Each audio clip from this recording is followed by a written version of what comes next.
ఇక్కడ విషయం ఏంటంటే కులం అర్థమైతే కులోన్మాదైతాడు,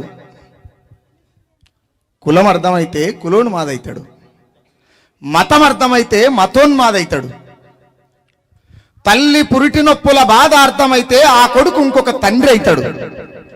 కానీ ఈ పుడమి నొప్పులు పసిగట్టిన కొడుకు ఒక విప్లవకారుడైతాడు, వాణ్ణే మహనీయుడు అంటారు. ఇది మనం ఫస్ట్ ఆఫ్ ఆల్ ఇది గుర్తుపెట్టుకోవాలి. ఇది గుర్తుపెట్టుకోకుండా మనం ఇదేదో మాట్లాడుకుంటూ పోతే సమాజానికి ఏం చెప్తున్నాం?